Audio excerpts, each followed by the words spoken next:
Another year is come and gone. We'll talk about it when we come back. Don't go away.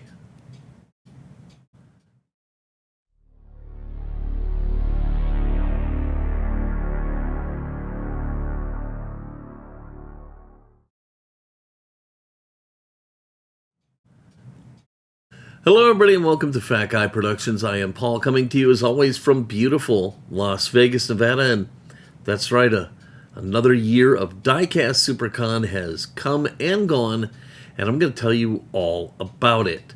Now, first, let me just point something out here. I'm very happy. This is the first recording I've made in my studio since like Christmas. That window has been replaced. The one behind me still has not. But I put the room back together so I could get back to work, and I'll worry about that when it comes. And there's more to talk about there, but that's for a different day. So we're here to talk about and give you an idea of how Supercon 2025 was. So let's get into it. Okay, so first of all, I went to my first Diecast Supercon last year, and I raved about it. And I'm going to rave about it again, okay? It's a fun event. They do a really great job. And listen, I have some negatives. Well, maybe not so many negatives. Some in areas of improvement. Don't mistake those as a knock against the event because I have no real legitimate complaints. So let's start by talking about the fact that it's at the Ahern Hotel here in Las Vegas. I think it's a fabulous venue. Okay, it's a boutique hotel, so it's not a strip hotel, although it's right off the strip. But it is neat, it is clean, it is safe, and it is super easy to get to, whether you're coming from Las Vegas Boulevard or whether you're coming from in town. It's really easy to get to. Go to Sahara on the Boulevard, you're there. If you're coming from in town, get off the freeway at Sahara and go to the Boulevard and you're there, okay? Super, super easy, and a great venue. Little bit small, okay? But that just makes it feel a little nicer, I think, okay? I think I would rather have them do that than go into some big cavernous place that they can't fill. Then it feels kind of lame, okay? This doesn't feel that way because the venue fits the event. Really does. Very nice hotel. And then, as you know, I like to visit the Automo Cafe and have a nice breakfast. This here is the Ahern American, and it's got eggs your way, 2 sausages, 2 bacons, hash brown toast, and a drink. I get orange juice, and it's a great way to start my day off. Now, if I was going to knock something, I would say the parking, because they start closing off the top levels of the parking garage in anticipation of Saturday's car show. Now, I can't talk to the rooms, but if the rest of the hotel is any indication, I assume the rooms are fabulous. If you have stayed at the Ahern, put it down in the comments. What did you think of the rooms? But generally speaking, I really love the venue, and I hope they stay there for a while. Now, let's talk about the fact that it's in Vegas. Okay? It's in Vegas, and the folks of Supercon really embrace that. And I'll tell you what I mean here in just a second.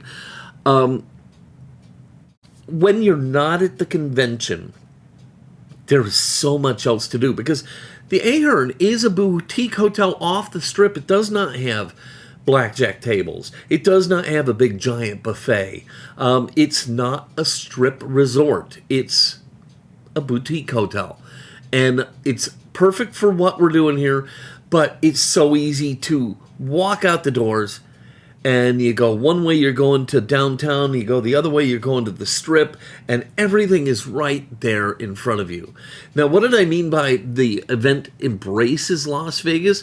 Well, on day one of the event, in the evening, they take you around Las Vegas. They take you to, what's the name of the car place? It's Sonic, not Sonic.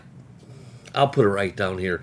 It's an amazing car place here in town. It's more like a museum, but they buy and sell classic cars, and they've got motorcycles, and they've got cars, and they've got gadgets and toys and decorations, and it's a pretty fabulous place. And they take you out there to see that.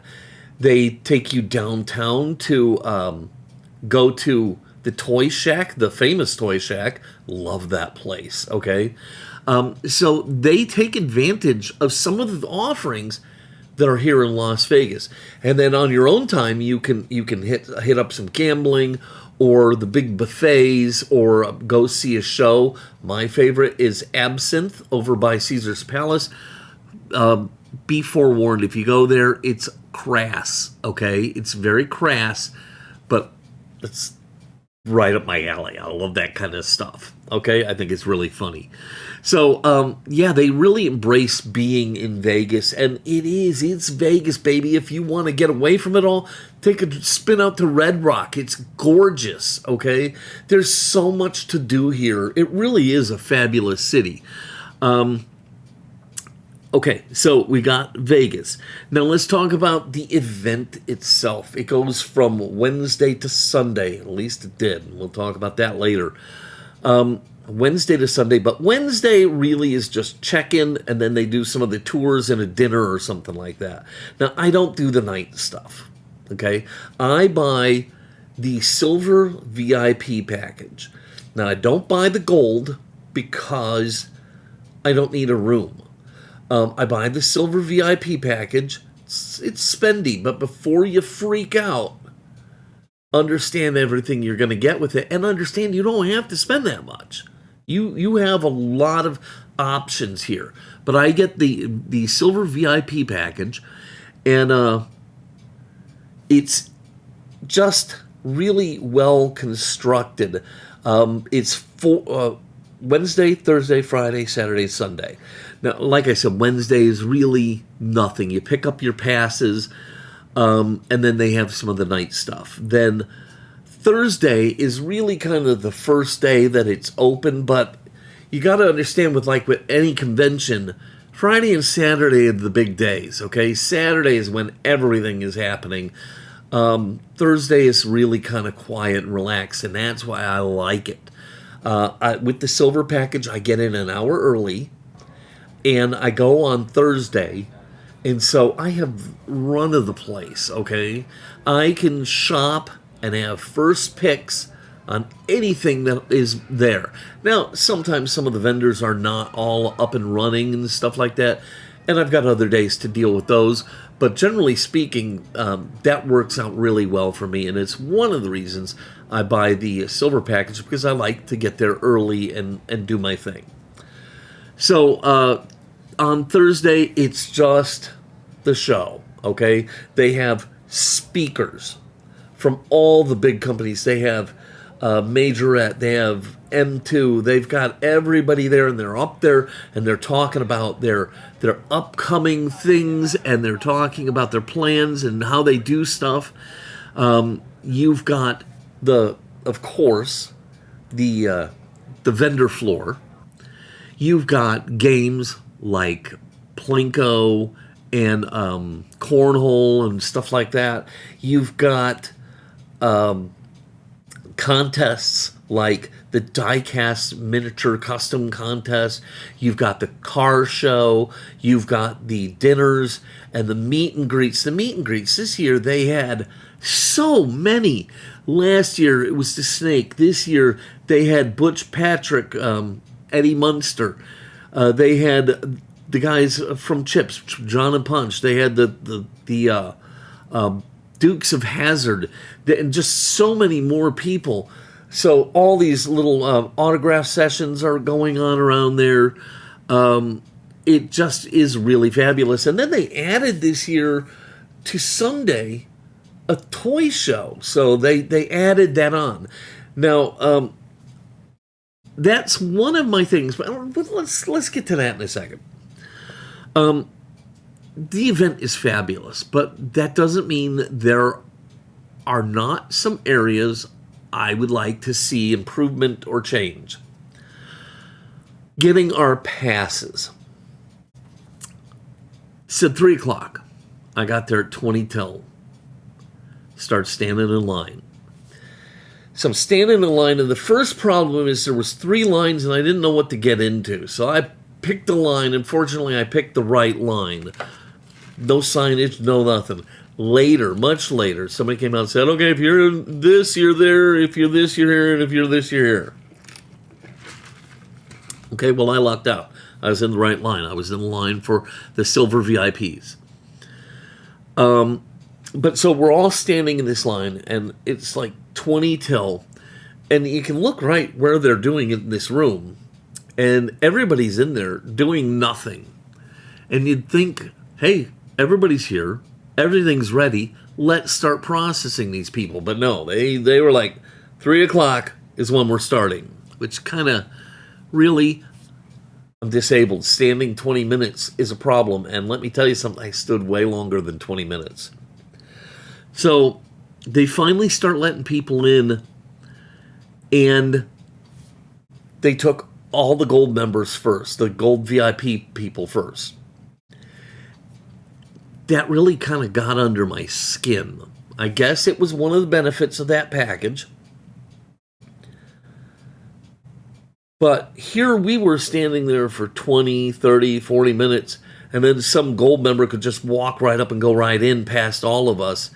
And it wouldn't have been so bad, but everybody that went in had to talk and hug and visit and ask questions and do this and that and the next thing. So it was taking forever instead of like, get your stuff and move on. So we stood out there an inordinately long amount of time. Then all those people went over to, in the same room, a little shopping area where they had souvenirs. They stopped taking people in because apparently they didn't want too many people in the room. So they stopped taking people in while they continued to shop and talk and hug and visit and ask questions. And we're all just standing there with our thumbs in our noses. And I can be honest, I was getting a little PO'd, okay? Well, they finally got some of those people out and started taking us. Now I'm feeling really bad for the standard ticket holders, some of whom were there way before I got there. And I've been there for at least 40 plus minutes, and they're still over there standing because now they're taking all of us. And I just did not like the way they did it. If they're going to break it down and give out the tickets that way, they should have 3 booths. One that's just handling gold, one that's just handling silver, one that's just handling everybody else. And then if there's nobody in the gold line, then they can start taking some of the spillover from the silver and the standard line. There's other ways to do it that wouldn't be so annoying. So I did not like that. And then to top it all off, they didn't have the gold and silver's passes. They had to give us a wristband and said, well, they won't be here until after 5 o'clock. Well, I'm not coming back. So they gave us wristbands in case you wanted to do any of the nighttime activities. But I didn't. I got my wristband and I left. And then I came back the next day to get all my stuff. So it was a complete waste of time for me to be there at all, even. So I come back the next day, got my stuff, and started visiting. So now I'll tell you, the lanyard was amazing. It's a metal printed lanyard. And the guy that must have made them, he was a vendor in the souvenir room selling metal prints. And he could do custom work for you. And I'm kicking myself that I didn't take advantage of that. Next year, I'm going to bring some artwork because he said he'll custom make something for you right there and on the spot for $40. And so next year, I'm going to bring some artwork and have him make something for me. So I wish they would fix the handing out of the passes because that really rubbed me the wrong way. I did not like that. But that was it, okay? It really was it. Now, the other thing I'd like to see them change is the toy show that they added. They added a toy show for Sunday. Why? Why not add it for the whole thing and make it to the Diecast Supercon and Toy Show? Okay? Why not do it that way? That's what I'm thinking. So add it in, have it all day, because the way the apron is set up, you have the bottom ring where all the vendors are at. And there was probably a little more room. You could have put more vendors down there if you needed to. But the top ring, there was a lot more room where they could have added toy vendors. And I know Toy Shack has worked with them before. I saw a pop figure shack, but I didn't see a toy shack. Bring me toys. Bring me toys. And there were vendors with toys. But bring me more. Really fill this place. Fill every nook and cranny of this joint. And fill it with, if you can't fill it with diecast, fill it with toys. I think that would be funner, and really just have every inch of this place packed with fun stuff. And the upper ring, you could have done a lot more up there. Another thing that I was a little sad about is they took the diecast contestants and they kind of locked them away in this room, and there was a glass window where you could see some of them. But this year they had so many entries that a bunch of them were in the room on tables, and you couldn't really see them. There was nobody staffing the area, so you couldn't go in and look at the entries. I wanted to go in and see the entries. That's what I do up here, is I do customs and restorations. I wanted to see these things, and all I could see what was visible through the windows, and that was not fun to me. Make it so we can see all of that and these people's hard work. I'd love to see that. Now, I know it sounds like I'm harping on a lot of stuff. I'm really not. I'm really nitpicking, because this was a fabulous event. I got to meet some great viewers. I got to meet my friends from Diecast Breakdown. They were there, and they had a whole great little stage area set up in the middle where they were up above everything, and they could do their broadcast from it. That was really cool. And speaking of stages, they did have, over tucked away in the corner, they had a little influencer stage. And that would have been really cool, except it sucked. First of all, it was really small. Not a problem. Second of all, there was no signage or decorations or anything to really give you like a backdrop or seats or anything like that. It would have been nice to have some backdrops and some seats where you could really do your thing, maybe a little table where you could set up your tripod or what have you. That would have been fantastic. They didn't have that. And then right in front of this little nook was a whole vendor with a big giant display blocking the whole thing, so you could really not even see that it was back there. And then to make matters worse, on this tiny little stage, they had this massive giant TV sitting up there doing nothing.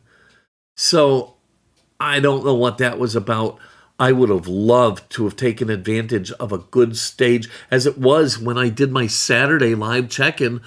I did it sitting at the bar. So, fix that. Now, look, those are just the little petty things I'd like to see. But generally speaking, if you wanted to find it in the diecast world, it was there. There was plenty of toys and figures and things like that around to amuse just about everybody. They had nonstop activities, and I think, frankly, coupling it with the car show on Saturday was a work of brilliance. It seemed like it wasn't the biggest car show you'll ever see, but it was fun. The people were having a good time. You could see that they were having a good time. The cars were a little closer together, and the people were mingling, and folks were out looking at the cars, and it was really, really cool. The people at Diecast Supercon really have gone way above and beyond to make this a fabulous event, and it's worth the trip here. And, oh, look at this. They've already announced the 2023 dates. Now, I'm not sure about these, and the air conditioner's going to come on, so you're going to have to hear that. I'm sorry about that. I forgot to do. It's been a long time since I've recorded it up here. Normally, I just automatically turn that off. I forgot to. All right, so you're just going to have to deal with it. So just suck it up and don't complain.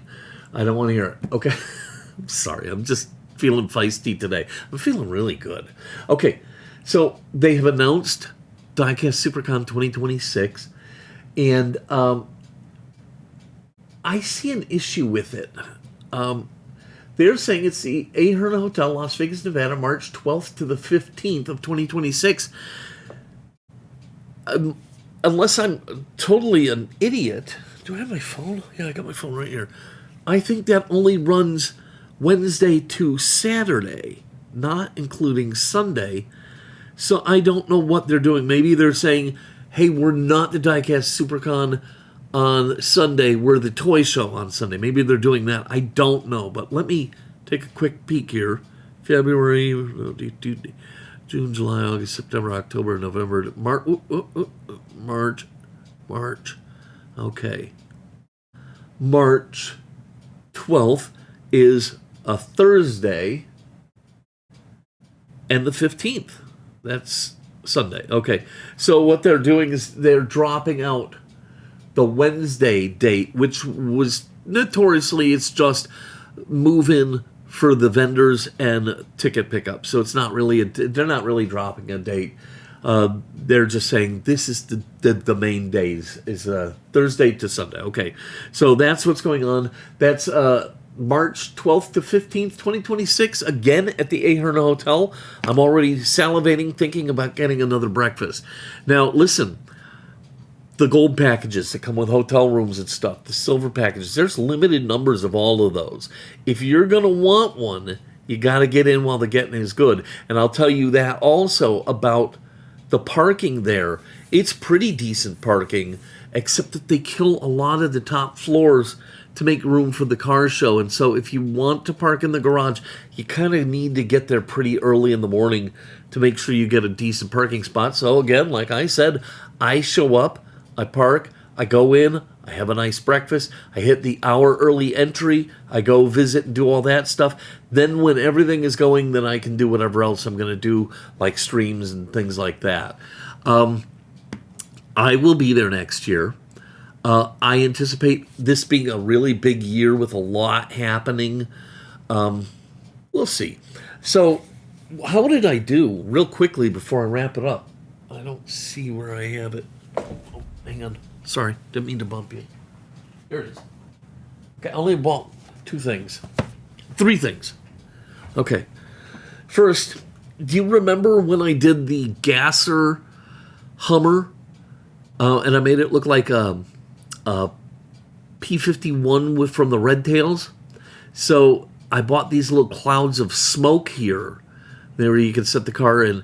Now, they don't fit quite right, but they gave me a lot of ideas. I'm going to make some of my own that are made specifically to fit wheels that I'm using, so I'm excited about that. But then I also got this.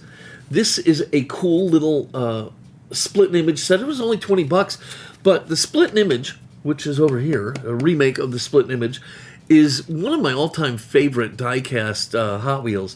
But then it's also, so it's got this, but it's also got a reimagination of the split image in here. I thought this was really cool and I had to have it. So I got this, and that split image, the classic one with the cool wheels on it, is just to die for. I love this thing. This is fabulous.